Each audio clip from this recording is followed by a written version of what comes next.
بسم اللہ الرحمن الرحیم۔ السلام علیکم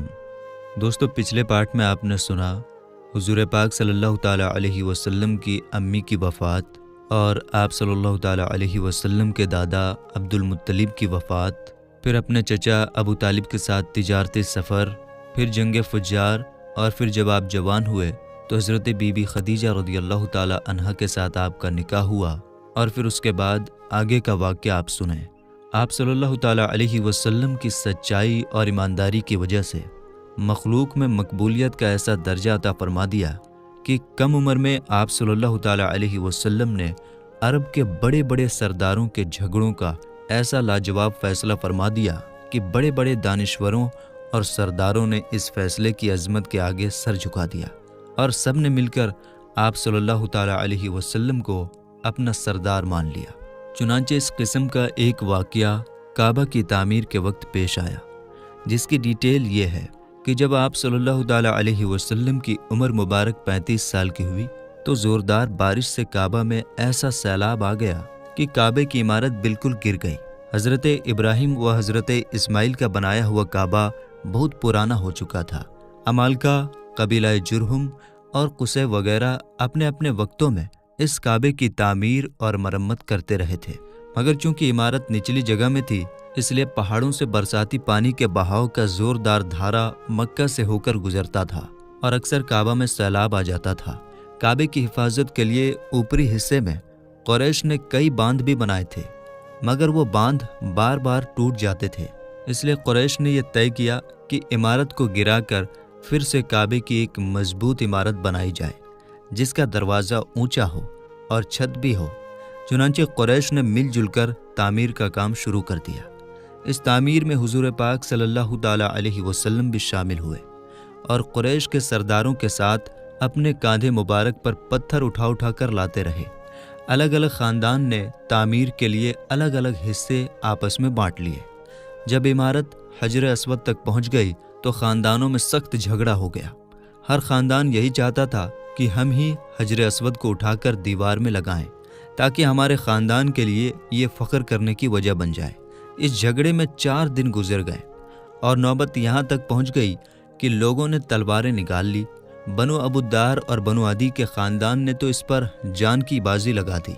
اور زمانہ جاہلیت کے دستور کے مطابق اپنی قسموں کو مضبوط کرنے کے لیے ایک پیالے میں خون بھر کر اپنی انگلیاں اس میں ڈبو کر چاٹ لی۔ 5ویں دن کعبہ میں تمام عرب کے خاندان جمع ہوئے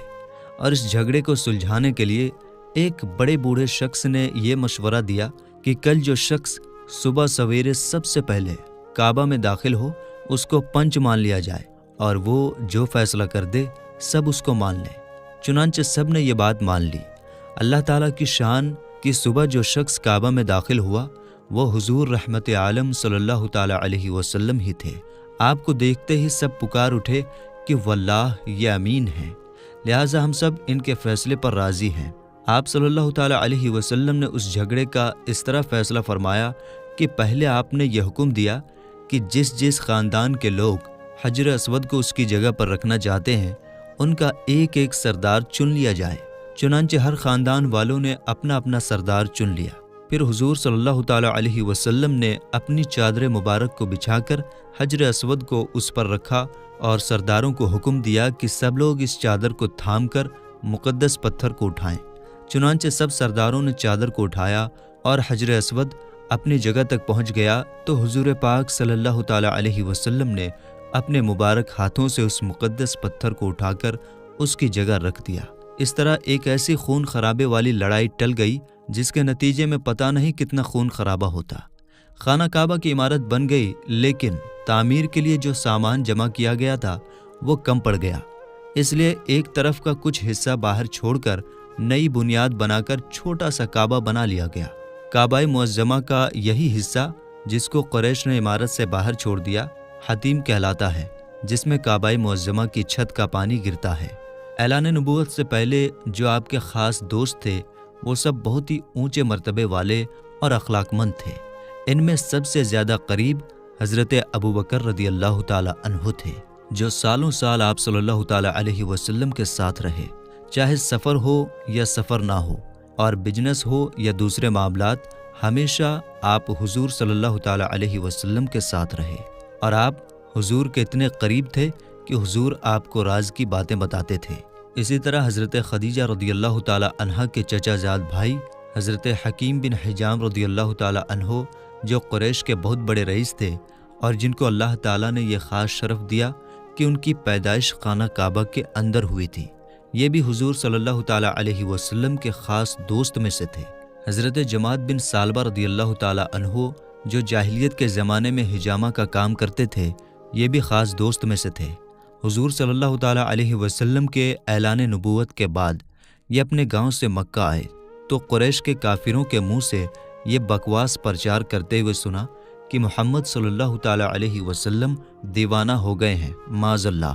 پھر یہ دیکھا کہ حضور صلی اللہ تعالیٰ علیہ وسلم راستے میں تشریف لے جا رہے ہیں اور آپ صلی اللہ تعالیٰ علیہ وسلم کے پیچھے لڑکوں کی ایک بھیڑ ہے جو شور مچا رہی ہے۔ یہ دیکھ کر حضرت جماعت بن ثعلبہ رضی اللہ تعالیٰ عنہ کو کچھ شک پیدا ہوا، اور پرانی دوستی کے بنا پر ان کو بہت ہی دلی تکلیف ہوئی۔ چنانچہ یہ حضور صلی اللہ تعالیٰ علیہ وسلم کے پاس آئے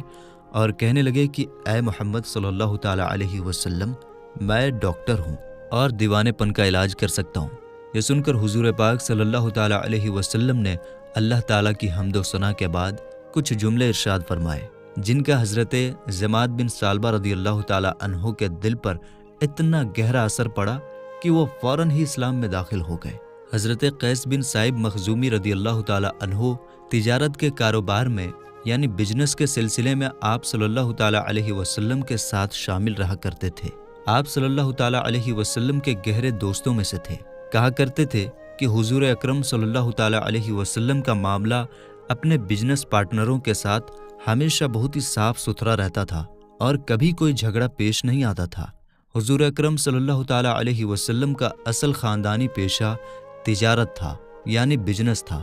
اور چونکہ آپ صلی اللہ تعالیٰ علیہ وسلم بچپن ہی میں ابو طالب کے ساتھ کئی بار تجارتی سفر کر چکے تھے، جس سے آپ صلی اللہ تعالیٰ علیہ وسلم کو تجارتی لین دین کا کافی تجربہ بھی حاصل ہو چکا تھا، اس لیے روزی روٹی کے لیے آپ صلی اللہ تعالیٰ علیہ وسلم نے تجارت کا کام شروع کیا اور تجارت کے لیے شام، بصرہ اور یمن کا سفر فرمایا، اور ایسی ایمانداری کے ساتھ آپ صلی اللہ تعالیٰ علیہ وسلم نے تجارتی کاروبار کیا کہ آپ کے ساتھی اور پورے بازار کے لوگ آپ صلی اللہ تعالیٰ علیہ وسلم کو امین کے لقب سے پکارنے لگے۔ ایک کامیاب بزنس مین کے لیے سچائی، وعدے کی پابندی، اچھے اخلاق کا ہونا ضروری ہے۔ ان خاصیتوں میں مکہ کے تاجر حضور صلی اللہ تعالیٰ علیہ وسلم نے جو کردار نبھایا ہے، دنیا اس کی مثال پیش نہیں کر سکتی۔ حضرت عبداللہ بن ابی الحمصہ صحابی رضی اللہ تعالیٰ عنہ کا بیان ہے کہ وحی کے نازل ہونے کے بعد اب آپ سوچیں گے کہ وحی کیا ہوتا ہے، تو وحی کا مطلب ہوتا ہے اللہ تعالیٰ کا پیغام جو فرشتہ جبریل علیہ السلام اللہ کے حکم سے اللہ کے پیغمبروں کو پہنچاتے ہیں، اسی کو وحی کہا جاتا ہے۔ ہاں، تو حضرت عبداللہ بن ابی الحمصہ صحابی رضی اللہ تعالیٰ عنہ کا بیان ہے کہ وحی کے نازل ہونے کے بعد اور اعلان نبوت سے پہلے میں نے آپ صلی اللہ تعالیٰ علیہ وسلم سے کچھ لین دین کا معاملہ کیا، کچھ پیسے میں نے دے دیے، کچھ پیسے باقی رہ گئے، اور میں نے وعدہ کیا کہ میں ابھی آ کر باقی پیسے بھی دے دوں گا۔ اتفاق سے 3 دن تک مجھے اپنا وعدہ یاد نہیں آیا۔ تیسرے دن جب میں اس جگہ پر پہنچا جہاں میں نے آنے کا وعدہ کیا تھا، تو حضور صلی اللہ تعالیٰ علیہ وسلم کو اسی جگہ انتظار کرتا ہوا پایا، مگر میرے اس وعدہ پورا نہ کرنے کی وجہ سے حضور صلی اللہ تعالیٰ علیہ وسلم کے چہرہ مبارک پر ذرہ برابر بھی ناراضگی نہیں آئی۔ بس صرف آپ نے اتنا پوچھا کہ تم کہاں تھے؟ میں اس جگہ پر 3 دن سے تمہارا انتظار کر رہا ہوں۔ اسی طرح ایک صحابی حضرت صائب رضی اللہ تعالیٰ عنہ جب مسلمان ہو کر حضور صلی اللہ تعالیٰ علیہ وسلم کی بارگاہ میں حاضر ہوئے تو لوگ ان کی تعریف کرنے لگے، تو رسول اللہ صلی اللہ تعالیٰ علیہ وسلم نے فرمایا کہ میں تم سے زیادہ انہیں جانتا ہوں۔ حضرت صائب رضی اللہ تعالیٰ عنہ کہتے ہیں، میں نے پوچھا میرے ماں باپ آپ صلی اللہ تعالیٰ علیہ وسلم پر فدا ہوں۔ آپ نے سچ فرمایا۔ اعلان نبوت سے پہلے آپ صلی اللہ تعالیٰ علیہ وسلم میرے بزنس پارٹنر تھے، اور کیا ہی اچھے پارٹنر تھے۔ آپ نے کبھی لڑائی جھگڑا نہیں کیا تھا۔ حضور صلی اللہ تعالیٰ علیہ وسلم کا بچپنا ختم ہوا اور جوانی کا زمانہ آیا تو بچپن کی طرح آپ صلی اللہ تعالیٰ علیہ وسلم کی جوانی بھی عام لوگوں سے نرالی تھی، یعنی الگ تھی۔ آپ صلی اللہ تعالیٰ علیہ وسلم کی جوانی یہ تھی کہ آپ بے حد حیا فرماتے تھے۔ آپ کا چال چلن اس طرح سے تھا کہ کوئی بھی انسان اس میں کوئی کمی نہیں ڈھونڈ سکتا۔ اعلان نبوت سے پہلے حضور صلی اللہ تعالیٰ علیہ وسلم کی پوری زندگی بہترین اخلاق و عادات کا خزانہ تھی۔ سچائی، ایمانداری، وفاداری، وعدے کی پابندی، بزرگوں کی خدمت، چھوٹوں پر نرمی، رشتہ داروں سے محبت، قوم کے لوگوں کی خدمت، دوستوں سے ہمدردی محبت، غریبوں اور مفلسوں کی خبر گیری، دشمنوں کے ساتھ اچھا برتاؤ، خدا کی مخلوق کے ساتھ خیر خواہی۔ حاصل یہ ہے کہ تمام اچھی باتوں میں حضور صلی اللہ تعالیٰ علیہ وسلم اتنے اونچے مرتبے پر پہنچے ہوئے تھے کہ دنیا کے بڑے بڑے انسانوں کے لیے وہاں تک پہنچنا تو کیا، اس بارے میں سوچ بھی نہیں سکتے۔ کم بولنا، فضول باتوں سے نفرت کرنا، مسکراتے ہوئے چہرے کے ساتھ دشمنوں اور دوستوں سے ملنا، ہر معاملے میں سادگی اور صفائی کے ساتھ بات کرنا حضور صلی اللہ تعالیٰ علیہ وسلم کی خاص عادت تھی۔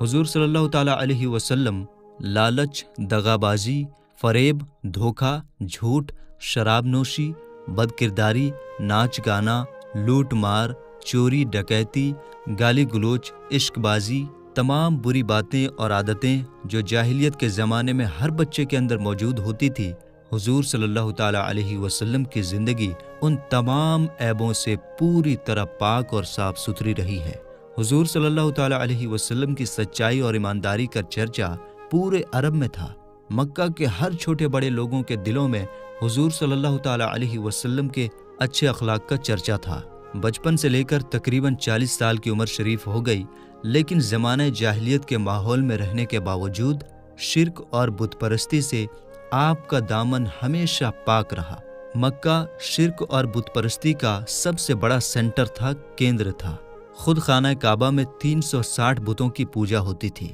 حضور صلی اللہ تعالیٰ علیہ وسلم کے خاندان والے ہی خانہ کعبہ کے مالک تھے، لیکن اس کے باوجود حضور صلی اللہ تعالیٰ علیہ وسلم نے کبھی بھی کسی بت کے سامنے اپنے سر کو نہیں جھکایا۔ حاصل یہ ہے کہ وحی کے نازل ہونے اور نبوت کے اعلان سے پہلے بھی حضور صلی اللہ تعالیٰ علیہ وسلم کی مقدس زندگی اچھے اخلاق اور اچھی چیزوں کا نمونہ تھی، اور تمام طرح کے چھوٹے بڑے عیبوں سے پاک اور صاف ستھری تھی۔ چنانچہ اعلان نبوت کے بعد حضور صلی اللہ تعالیٰ علیہ وسلم کے دشمنوں نے بہت کوشش کیا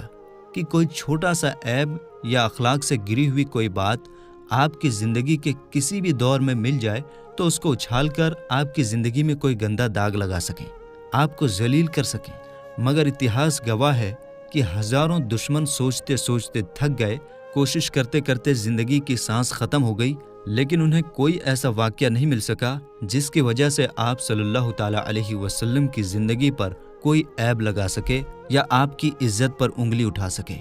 ہر مسلمان اس حقیقت کو ماننے پر مجبور ہے کہ حضور صلی اللہ تعالیٰ علیہ وسلم کا کردار ایک ایسا کردار ہے جو حضور صلی اللہ تعالیٰ علیہ وسلم کے علاوہ کسی دوسرے کے لیے ممکن ہی نہیں ہے۔ یہی وجہ ہے کہ اعلان نبوت کے بعد وہ لوگ جنہیں اللہ تعالیٰ نے نیک بخت بنایا تھا، آپ کا کلمہ پڑھ کر تن من دھن کے ساتھ آپ پر قربان ہونے لگے، اور ان کی زبان پر جاری ہو گیا، فدا کا ابی و امی یا رسول اللہ، یا رسول اللہ، ہمارے دل میں آپ کی اس قدر محبت ہے کہ اس محبت کے سامنے ہم اپنے ماں باپ کو بھی قربان کر سکتے ہیں۔ جب حضور صلی اللہ تعالیٰ علیہ وسلم کی مقدس زندگی کا 40واں سال شروع ہوا تو اچانک آپ صلی اللہ تعالیٰ علیہ وسلم کی ذات اقدس میں ایک نیا انقلاب ظاہر ہو گیا۔ پھر ایک دم آپ صلی اللہ تعالیٰ علیہ وسلم اکیلے میں رہنا پسند کرنے لگے، اور اکیلے تنہائی میں بیٹھ کر خدا کی عبادت کرنے کا ذوق و شوق پیدا ہو گیا۔ آپ صلی اللہ تعالیٰ علیہ وسلم کا ادھکتر وقت اللہ تعالیٰ کے قدرت کے نظاروں کو دیکھنے اور ان کے بارے میں غور و فکر کرنے میں گزرتا تھا۔ دن رات اللہ تعالیٰ کی ذات و صفات کے فکر میں ڈوبے رہتے اور اپنی قوم کے بگڑے ہوئے حالات کو سدھار کی فکر میں رہنے لگے۔ اور ان دنوں میں ایک نئی بات یہ بھی ہو گئی کہ حضور صلی اللہ تعالیٰ علیہ وسلم کو اچھے خواب نظر آنے لگے، اور آپ صلی اللہ تعالیٰ علیہ وسلم کا ہر خواب اتنا سچا ہوتا کہ خواب میں جو کچھ دیکھتے وہ سچ ہو جایا کرتا تھا۔ مکہ شریف سے تقریباً 3 میل کی دوری پر